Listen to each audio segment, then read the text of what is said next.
Good morning from our global headquarters in New York. I'm Manus Cranny with Danny Berger. It's Bloomberg Brief. Let's set your agenda. Good morning. Apple defies the detractors with a record buyback and a beat in China. Traders pull forward their expectations for the first Fed cut to November ahead of today's U.S. jobs report. And a new twist in the Paramount drama. Sony and Apollo make a $26 billion bid for the media giant. Good morning, Manus. Good morning, Danny. What could possibly go wrong? We're pulling forward rate cuts. We've got a 240,000 estimate for jobs, which would be the lowest since late last year. The whisper numbers 248 on the machine. On the Bloomberg machine, we're up by a third of 1%. The risk is, of course, Bank of America, Michael Hartnett talks about it. The risk is stagflation. That would take a 125 print. That would be pretty onerous to start the conversation around that. Apple's at the bottom of your screen, $110 billion of a buyback. That's a Monty buyback, and the market likes it. Up 6% this morning and change. More on that in just a moment. Yields on the short end, perhaps one of the biggest moves overall. Two's down 17 basis points in the space of 2 days. We're pulling forward the prospect of a rate cut to November from December. So the pricing of the market is changing because that peak narrative from the Fed, from Powell about hikes has been more or less quashed. Yen has rallied by 3% on the week. The question is, of course, is this a full squeeze of the shorts, or is it just they are just replenishing the engine and ready to go again? You got RBS saying, without G2 intervention, hello 165. Danny. We need to talk about the $110 billion elephant in the room, Manus. You mentioned it. It's the buyback from Apple. How remarkable is this? The biggest buyback ever. It bested the other biggest buyback ever, which was $100 billion from, guess what? It was Apple. And part of this, Manus, you have to wonder if this is an acknowledgement from Apple that they're no longer the kind of growth company, that they no longer have this future earnings that everyone needs to look for. Instead, it is steady, and they're not using their cash for R&D. They're using it instead to return to shareholders. Well, it would appear that they're not burning up the cash in regards to AI, and we won't know much about AI until later in the year. But here's the thing. You've seen quite a significant escalation in buybacks and dividends from theoretical growth companies, not Amazon, which said, no, we're going to keep it in the swag bag. We're all about growth. So to that extent, and also China. China was a really big surprise for the market in that it was down by 8%, and we were set for double-digit drops. Yeah, I think that's a really good point about the buybacks, because we had Meta offering its first dividend, so just shareholder-friendly things. Alphabet also last week had a big dividend, too. And so the idea is these tech giants have just so much cash on their balance sheets. So why not use it to reward shareholders? Well, they're doing well in a rate of 5 to 5.25%. So why not put it on a big old deposit in a CD? Let's talk about Apple and the numbers. We've got Angelo Zino, Senior Equity Analyst at CFRA. He maintains a buy rating on Apple. Good to see you this morning, Angelo. We were all set for a double-digit drop according to Counterpoint. According to IDC, it varied between 18, 19% and 10%. Apple say they only fell by 8% in China, and that they believe in that story unequivocally. Something's not right. Explain. Yeah, listen, I think as far as Apple is concerned in China, I think you got to go with what Apple is saying. And the reason I say that is because, we trust what Apple has historically said. They've typically been right. And I think you have to say they've been credible, right? It's tough for me to kind of, go against what others have said or just figure out why the numbers haven't worked out the way they have relative to what Apple's expectations are. Could be a number of reasons. Could be how some of these kind of third-party research firms account for revenue in different ways, whether we're talking about, revenue coming from, the actual what's being sold to the consumer at more discounted prices, or whether what's being done at the factory level. Angelo, I mean, regardless, it has been a slowdown, whether it's 8% or double digits. I love this one exchange during the earnings call where the Wells Fargo analyst says, what are we missing? And Tim Cook says, I don't know, I can't talk to you about outside numbers. But the truth does remain of somewhat of a China slowdown. We can debate how severe it is, but does Apple need to be ready for a future where China makes up a much smaller portion? And where else can it squeeze growth if not China?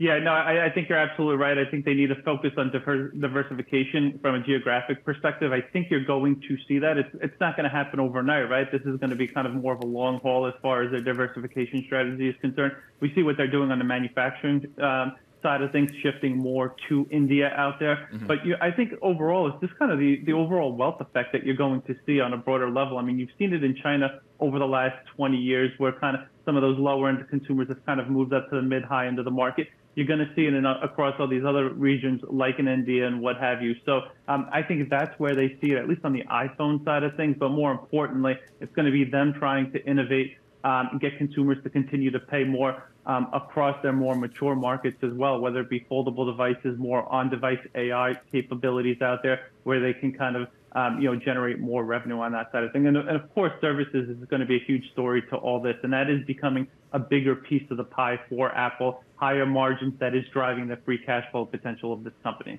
I mean, you identified the margins at 46.6% from 44.3%, and that is in the services part. But what is the risk to that when you look at the potential regulation in Europe? How can that perhaps... Is it a flesh wound in services and it's not a huge dissipation on margins? Those margins are pretty chunky.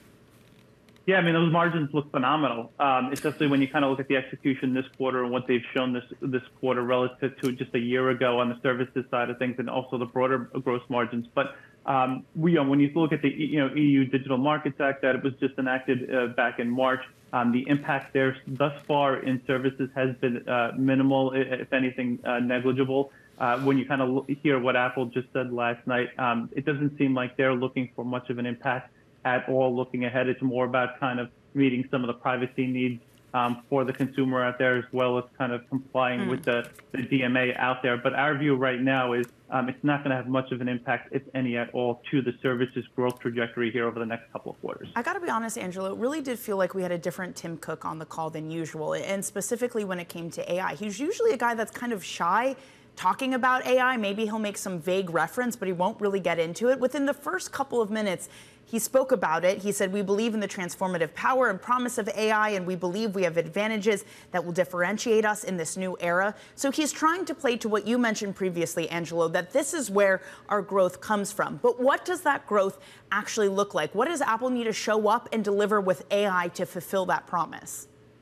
Well, I think early days, you can't expect much on the AI side of things. But I do think that when you think about Apple's brand, the type of AI marketing power, the type of marketing power they're going to put behind AI, I think they've got more of a potential to succeed out there and really showcase their capabilities here over the next couple of quarters here than anybody else out there. We do expect them to essentially overhaul the entire hardware fleet here over the next 6 to 9 months. It's going to start with iPads next week. I think that's going to be a huge event. I think you can hear a lot about AI next week.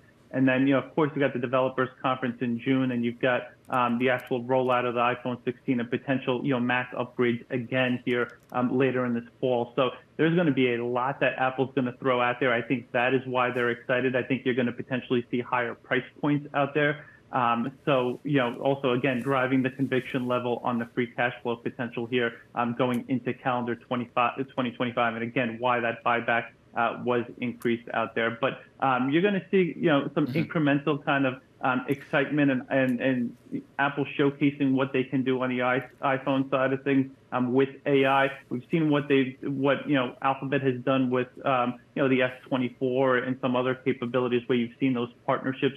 You're going to probably see a lot of that, and maybe a little bit more from Apple. Angelo, before we let you go, I mean, we love a little cliche on this show. So if we pass peak pessimism on China, do you still see, I mean, it is one of the laggards of Mag 7. Does this kind of report push peak pessimism out there?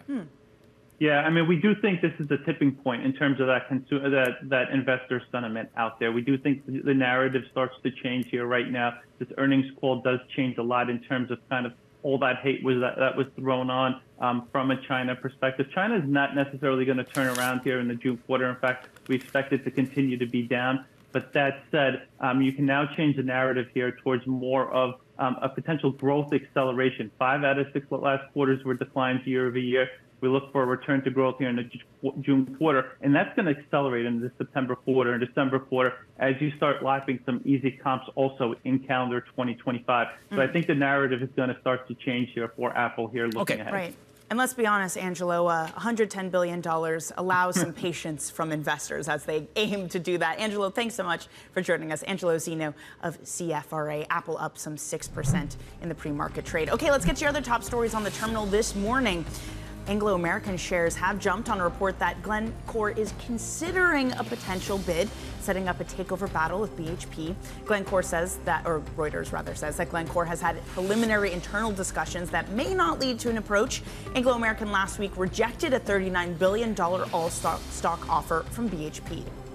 SocGen's equity traders outperformed their bond trading counterparts for the fourth straight quarter. Revenue from the unit helped the French bank beat estimates for profit. And Credit Agricole also beat, helping it pull forward its profit target a year ahead of schedule.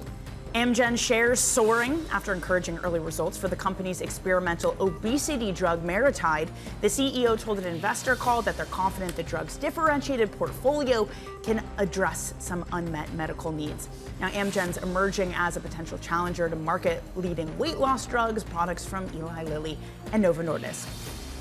Ferrari unveiled a $423,000 supercar that's meant to help defend its industry-leading margins.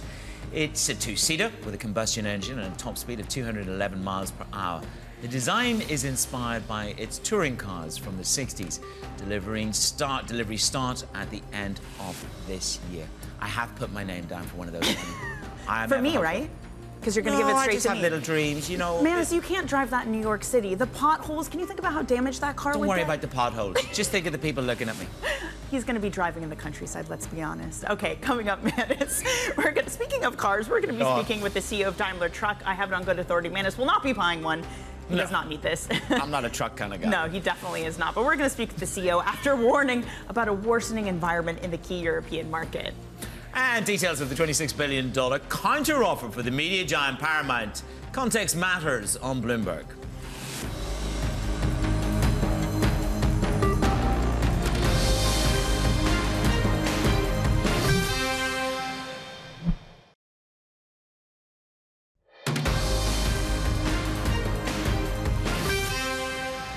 If this transaction really is focused on Skydance, we think that may possibly have a chance to work, but we really would much rather see the Apollo deal with Sony that's been so rumored to be out there to get certainty.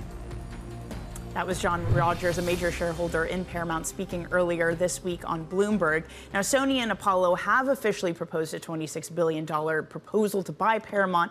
It's an all-cash deal plus the assumption of debt. The media company has been weighing a takeover by Skydance Media at the same time. That also resulted in part to the ouster of the CEO at Paramount. Let's get over to Bloomberg's Alex Webb.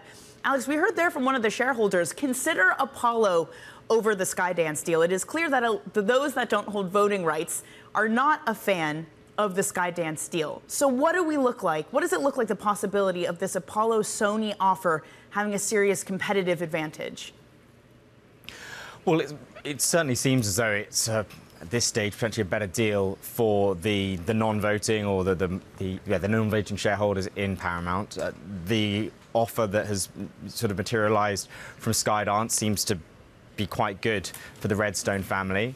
It's not entirely sure that it's going to be that good for the rest of the shareholders. Now, $26 billion deal, we don't fully know the details of that. That is presumably, of course, an enterprise value. The enterprise value at the moment is about $23 billion. Of course, the shares have had a little bit of a pop, so it's not a super generous premium to that. If it's a premium to the equity value, which is about $9 billion, it'd be interesting to see just quite how much of a premium to that this offer is. So it's at least good, presumably, for investors to have a number from which they can try to get better numbers from Skydance.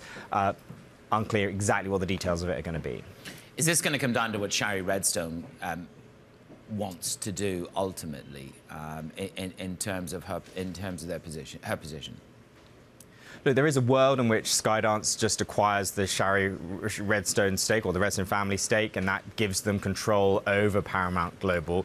It doesn't seem as though that is their ideal outcome. They would rather have the whole thing, and I think it's been reported that Redstone selling her stake is dependent upon them acquiring the rest of the company. So, yeah, what she thinks is important, but actually the support of the rest of the shareholders is probably just as important.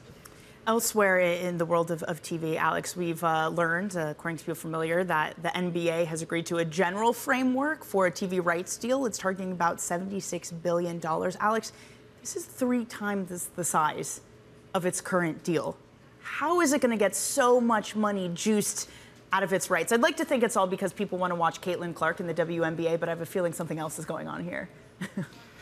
I mean, look, it's kind of interesting, particularly when you see that audience for television is in long-term decline, for linear television at least. The one sort of exception to that, or at least the one place, even as the numbers decline in sports as well, the one place you can sort of guarantee a live audience is sport. So when it comes to advertisers, you can still get some dollars from brands to advertise in breaks for things like the NBA and the NFL, which are harder to get for a sitcom. If you think about the Super Bowl, audience for the Super Bowl also in long-term decline, but the cost of advertising on it have just continued to go up, and it's about that scarcity factor. Not for as long as Taylor is attending it. There you go. That's the NFL madness. We got to talk about sports. We got to get you educated, but it's close. Yeah. Yeah, exactly. But for as long as Taylor Swift turns up at your average sports game, you're fine. The rights are assured. Alex, thank you very much. Let's talk about Qualcomm shares. They jumped the most in 2.5 years. That's after an upbeat forecast pointing to a rebound in demand for smartphone chips. The company's CEO discussed what's driving the growth in the key market. It's China. The story on handsets in China, it's pretty simple. We've seen the market had stabilized. We had said about that a couple quarters ago. And users are buying better phones. It's really, for us, a story of flagship and high tiers within the Android, especially a lot of those flagships that are launching with Gen AI. I think we see the very beginning of Gen AI coming to devices. And that actually drove, a lot of the growth. And it's 40%, not only in this quarter, but actually expected to have the same in the next. As we look at the guide, it has been a good story as the smartphone market stabilizes, and Android flagship has stayed resilient. Cristiano, as you know and our audience knows, we will talk about on-device when it comes to generative AI. Let's just linger a moment longer on China. It looks like some of the domestic players that are Android-based are gaining market share against Apple and the iPhone. You see that in the IDC data. You see it in the Counterpoint research data. If that is the case, where the domestic players are gaining that market share, what does it mean for Qualcomm? Look, the way you should think about our position in China in the handset market, we have been very focused on the premium and high tier with Snapdragon. So when an Android OEM from our customers, Xiaomi, Oppo, OnePlus, Honor, Vivo, when they're selling a flagship device, we have a lot of content. Not only we have the modem content, but we have a lot of the application processor, the AI engine. So that has been a positive development, and that's what is being driving the content increase and the ASP increase, especially when the mix changes to a premium device. The fact that the Android flagship in China with the Chinese OEMs had been stable, proven to be resilient, and see positive momentum as the mix get richer. Chinese users are buying a better phone. That's a good story for Qualcomm, and it's reflected in the numbers.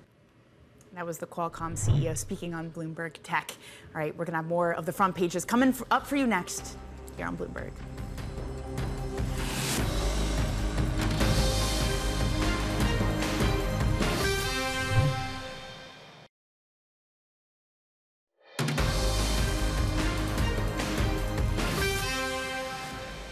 Friday edition of Bloomberg Brief. With me, Manus Granny, Danny Berger alongside me.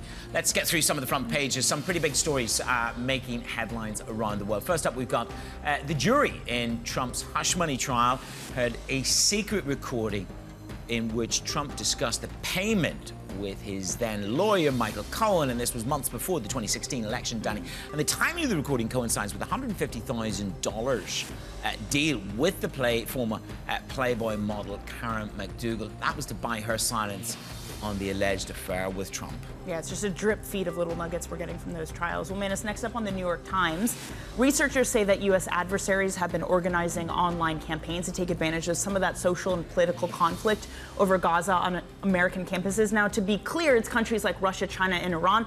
They're not necessarily, at least we have no evidence of this, actually directly interfering with the protests or giving them money or anything like that. Instead, it's just this idea that at home, they're using these protests to say, look how divided the U.S. It's a country in turmoil. And then we've got the Journal. They're leading with one story on retail, and this is definitely a thematic Retail Rue 21 filed for bankruptcy. This is for a third time, and they're going to close stores and they're going to sell the brand. But Danny, I mean, you're a little bit more familiar with some of these brands. I mean, Rue 21, 3 times bankruptcy. It's like throw in the towel. I know, this thing has tried so hard to continue to survive, but I think it's telling it's not just them this time that's finally thrown in the towel. It's Express, another clothing retail Joan that does crafts, a 99-cent store. The lower-end consumer is struggling, Manus. It's your favorite word. It is the bifurcation of the U.S. consumer. Thought you'd say hedonism. That's the other side of the American consumer. She got it in. We're going to catch up with the CEO. Let's see what he makes of sales in the U.S. It's on a different scale, a different size. It's the Daimler Truck CEO. He joins Danny and I next.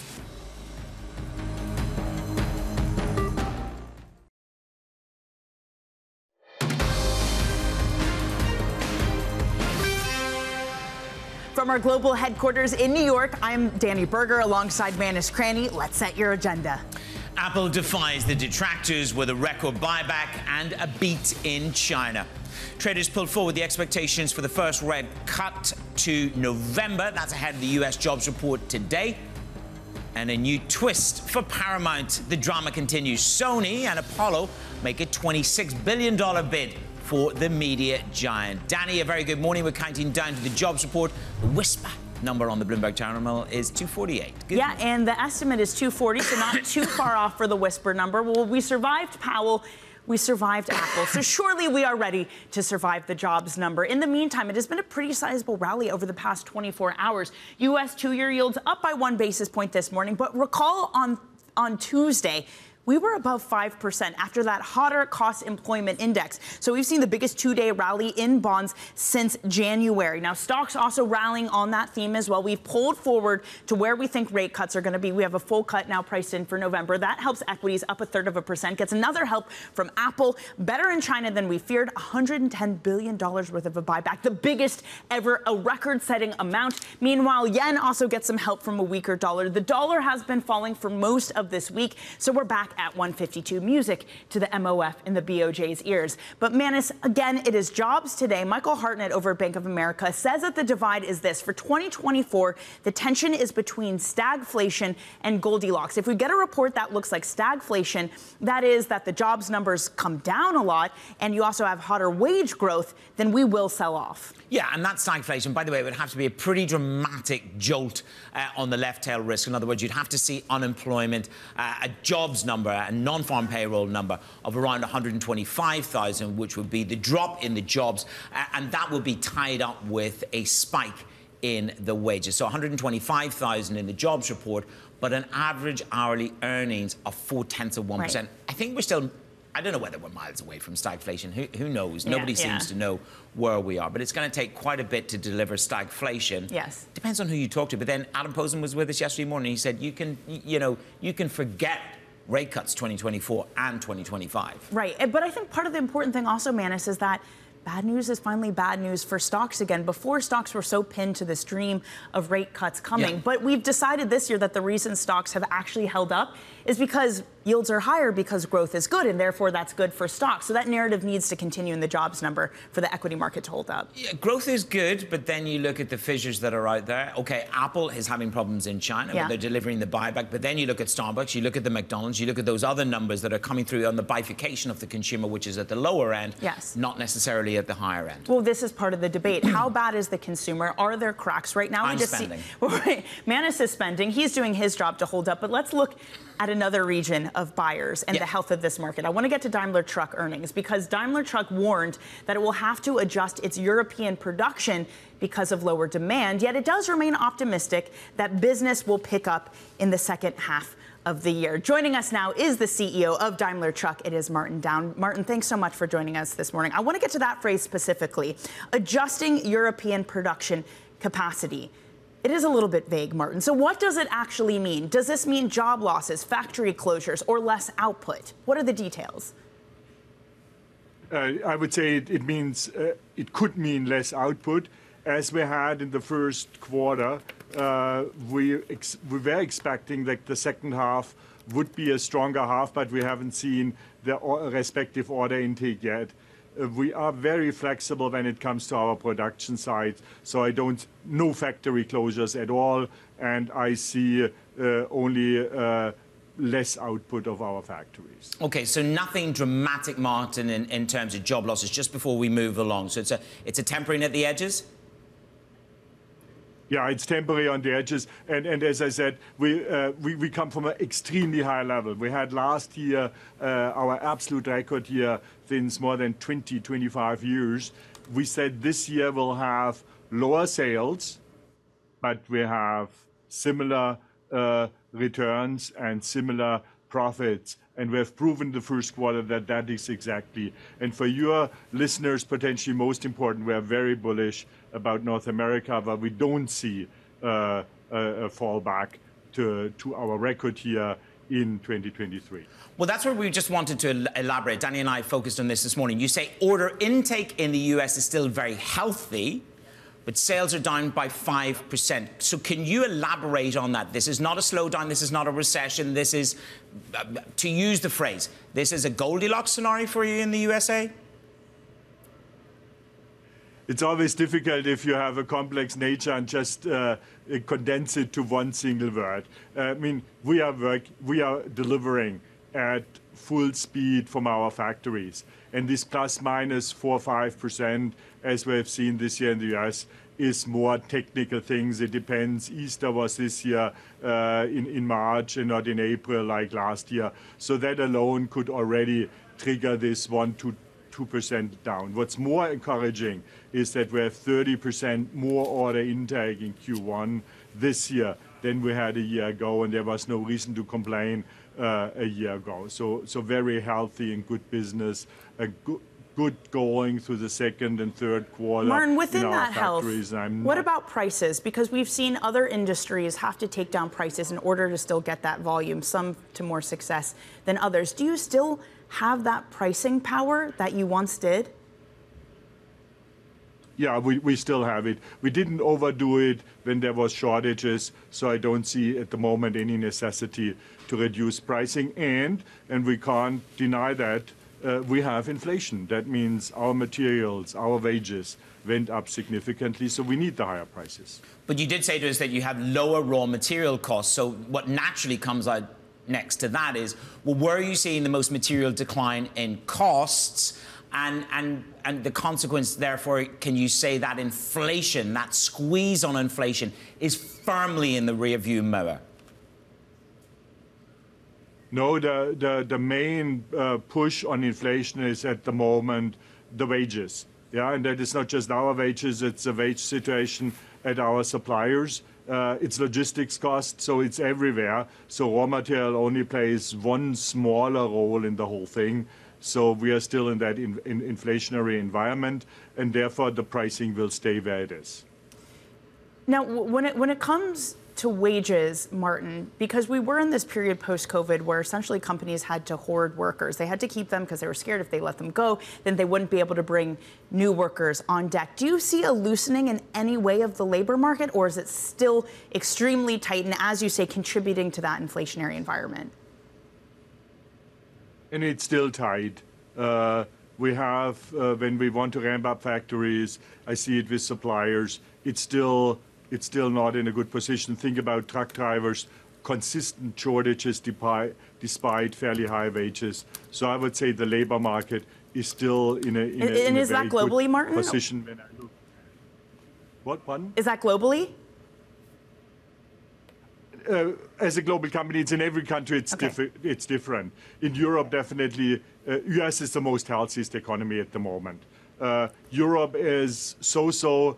Indonesia, one large market we have, is a really bad market at the moment. India is going well, Brazil is going better, Japan is so-so. So it's a mixed bag at the moment. It's no clear global trend. Let's get you to your favorite. Let's get you revved up. Let's get you revved up, Martin, and talk about EV. I mean, Elon Musk managed to convince the Chinese to help him this week. I'm curious, do you have full faith and conviction in the US and the European government to deliver the infrastructure to make EV trucks actually a reality over fantasy? I always said it needs three things: great products, cost parity, and infrastructure. Great products are there. We have great products in North America, in Asia, and in Europe. Cost parity depends. We have to price CO2. Otherwise, electric trucks will be always more expensive to drive and to run than diesel-powered trucks. Diesel is the most efficient way to store and transport energy. And then comes to infrastructure. And here, I tell you, I'm like a preacher, and I tell the clock is ticking, guys. You have to build up. We need to invest in the grid. We need green hydrogen. We are doing steps forward. So I still are cautiously optimistic that 2030 is the time when the majority of the long-distance traffic should be going to ZEV. Here, I'm a little bit more optimistic to Europe. Okay. On the other side, you in the US have the ability to move extremely fast, and therefore I am as well optimistic for the US that in 2030 we'll see hydrogen-powered trucks and BEV vehicles running long distance, but they will carry the Freightliner and the Mercedes brand. Well, there's also China, which I know you have a JV in China. Manus mentioned this week we saw Elon Musk come back from China with a big win from Xi. How much of that, we've been wondering, is Elon Musk or an opening of China? Martin, what are you seeing in the region? Are you seeing a China that's more engaged and willing to have and grow foreign-born vehicle makers? I mean, on the commercial vehicle side, there is clearly the emergence locally in China of local players. China is commercial vehicle-wise an extreme difficult market already since 4 years. We are there with a joint venture. So at the moment, China is rather on the minus side when it comes to trucking economy. Martin, good to have you with us this morning, and thanks for giving us your time and the clarity around those points. That is the Daimler Trucks CEO, Martin Daum. Coming up on the show, we speak to Jose Torres of Interactive Brokers about what to expect from today's, you got it, the jobs report, counting down to non-farm payrolls. Danny's excited. Right here on Bloomberg. Context matters.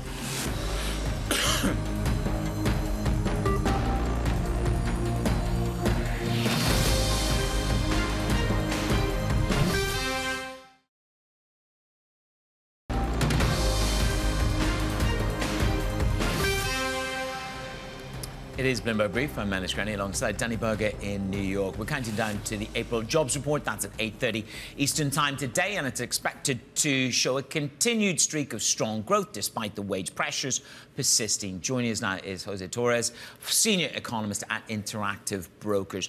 Look, the whisper number is 248. The consensus number at the moment is 247, excuse me, on the whisper number. The consensus number is at around 240. We've had various notes now come into our inbox about the risk of stagflation. How real is that risk to you at Interactive Brokers, or is that a left tail risk? Well, thanks for having me. We think that economic growth is slowing. Inflation is also slowing, but we think that central banks are implicitly accepting inflation at around 3 to 4%. As far as economic growth, the consumer is starting to soften. However, we don't think that the consumer is really going to fall off a cliff this year. So we don't think that the stagflation risks is right around the corner. We think that the propensity for consumers to save is particularly low, which will continue to drive spending, albeit some of the discretionary categories, like we're hearing on some of the earnings calls, particularly Starbucks, there could be some weakness there. Jose Torres. That's exactly where I wanted to go because, you know, Manus can make fun of me of buying a $10 matcha latte, which I did, and I heavily regret because that's, you know, the same as a lunch. But we've seen it in Starbucks. It's not just them. We've seen it in McDonald's. Even Amazon said that folks are trading down. It is a more price-conscious consumer. But, Jose, when you look at that, how much of it is confined to the lower-end consumer versus something that will spread more widely among Americans? Well, capital markets have been really buoyant, and that's been helping the higher-end consumer. The lower-end consumer, however, typically doesn't have that much exposure to stocks or to real estate, so they've really been feeling the pain of higher prices, elevated interest rates, and reduced credit availability. To the extent that consumer spending as a whole starts to wane, I would think we would need some weakness in the capital markets. However, we heard from the Fed this week, Chair Powell effectively took a hike off of the table, reduced the plans of quantitative tightening or the amount of securities that get run off the balance sheet per month. So we're looking at a landscape that's particularly robust in terms of liquidity. We're expecting capital markets to look really strong in the next few years, particularly as inflation is implicitly accepted at around 3.5% to 3%. That's going to drive earnings per share higher, all else equal. I'm labeling it the inflation put. That's going to offer stability to equities. And that's what I wanted to ask you about next. You've christened this phrase the inflation put, and yet the market has survived thinking that there would be no rate cuts, and then we went through this convulsing when the market began to price out rate cuts of any measure this year. Just extrapolate on the inflation put. It's going to be an implied level rather than express level. So where do they begin to cut? I think, this Fed really wants to cut. Last year in December, that was a critical point for monetary policy when Chair Powell pointed to rate cuts around the corner alongside the SEP or the dots. I think we're going to get one cut this year, but the problem lies in the recovery in the manufacturing sector that we're seeing. And, we saw the numbers from ISM a few days ago. Manufacturing is right around the expansion contraction threshold of 50, but the prices paid component went up to 60, even though manufacturing orders weren't that buoyant, pointing to some cost pressures. Last year, what drove the disinflationary trend were goods and commodities. Right. This year, unfortunately, goods and commodities are going the other way, particularly copper, oil, as well as manufacturing. Folks splurged on goods. Corporates splurged on equipment back during the pandemic. They took a break for about 2 years. Now they're back on. That's driving inflation higher. Why not hike then, Jose? I think that would be I thought that was a mistake for Chair Powell to take a hike off the table. We're in May. So far this year, including April's data, we're not going to have 1 month of inflation data so far this year when you annualize it that is consistent with the Fed's 2% target. So roughly a 17 BIP increase in prices month over month. We haven't been there all year. We're not going to be there this year. In May, we do have a chance. So June CPI and PCE readings could be favorable. But January to April, they haven't been favorable, and this month is not going to have good inflation data either. Are you a buyer of the thesis that immigration has been constructive in suppressing wages, albeit perhaps at the lower end versus the higher end? I think there's it's been a factor, but there's also the other side of that, which is shelter costs. They do drive down wage inflation, but they also push up rental costs. So there is some offsetting factors. Overall, however, job openings are still quite elevated, up around 8.5 million, above pre-pandemic levels. Companies are having trouble finding the right skills at the right price. Right. And wages, we saw the ECI a few days ago, wages are running at 4%. Most of our economy is labor-intensive services. How could we get down to inflation of 2%? True. I mean, that definitely spooks the market, Jose. But on this idea of the Fed put coming in to save markets, there was this note from Bank of America this morning from their credit strategist, Barnaby Martin, who basically says, look, we've had a crash in cocoa, a correction in crypto, biotech, wobbles in gold, big-time sell-offs in the yen, and basically says these previously bubbly assets have come back to the earth. And it shows that the higher for longer stance is finally percolating through markets. In some ways, is it job done for Powell that he can have that put back into the market because those bubbles have eased? Bitcoin has eased, but from a very high level. It's still running at around 58,000. That's still quite bubblicious. And we have to remember, monetary policy over the past 2 decades has become much more than just one number when we consider the Fed rhetoric and the communication, the speed at which the central bank comes in and helps whenever volatility emerges, the bank reserve situation, the balance sheet. Monetary policy is much more than just the federal funds rate. And right now, we look at financial conditions, whether you look at Goldman Sachs' financial conditions, Bloomberg financial conditions, or Chicago Fed, they're all pointing to really, really loose conditions. Corporate balance sheets are really strong, and that's why we're going to have an above consensus number today at 8:30 a.m. All I want is for Powell to say bubblicious in one of his press conferences. I would really love that. Jose, thank you so much for joining us this morning. Enjoy your weekend. Jose Torres of Interactive Brokers. Okay, coming up, we're going to get you set up for your trading day and what's ahead.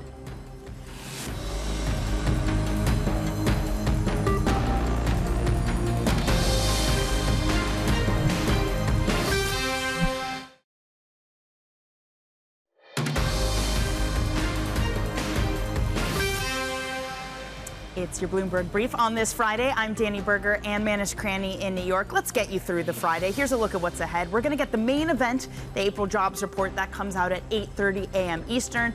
We're going to have more economic data, too. ISM services, those come at 8 a.m. Eastern. Then later tonight, Fed Presidents John Williams and Austin Goolsbee will participate in a panel discussion. 240 is the estimate for jobs, Manis. Yeah, let's see whether Goolsbee reiterates his desire for a recalibration on what that might be. Micro movers for you. Look at this. Pretty splendid. Apple rallying, upbeat forecast for the second time. We've got a record buyback and a dividend on the up. We had a conversation this morning. Have we passed peak pessimism on China? I leave that with you. It is the buyback at 110 billion. That's a blinder. Amgen CEO says he's very encouraged by the early results from a study on the company's experimental obesity drug. Everybody's searching for that consequence, quid pro quo. Novo Nordisk down 4%. And then you've got Block Inc. They've lifted their full-year profit guidance. They've revealed plans to invest 10% of their gross profit in Bitcoin products each month by buying Bitcoin as an investment. We've heard that before. Get ready for a volatile ride. Oh, yeah, it's always fun to tie your company to Bitcoin. Man, shall we get a quick check on the yen this morning? Because we are at 153. For now, the yen vigilantes, if I can call them that, have been held at bay for 2 days of intervention from Japanese authorities. We are now on track for the best week since December of 2022 for the yen. I mean, that does show that if you're short the yen, you should be frightened. Yes. That was what the authorities wanted, I'm sure. Yeah, but are you frightened? But you know what? You'll have another punch at it because, and this is what RBS says, unless you actually see G2, i.e. US and Japan, co-join G2 intervention, you're going to kiss that goodbye, and we're on our way to 165. It's a victim of yawning yield differential. I had a really interesting conversation with Peter Scheer, though, of Academy Securities, who says, I think this will work. He's one of the few people I've heard champion intervention, saying that they've done it smartly. They've done it when there's thin liquidity. It is a good strategy, and it can work. He's a lone voice. He really is. He's a contrarian. That's what we do every day on Bloomberg Brief. The surveillance team, they'll take you through the next couple of hours. It's Jobs Day.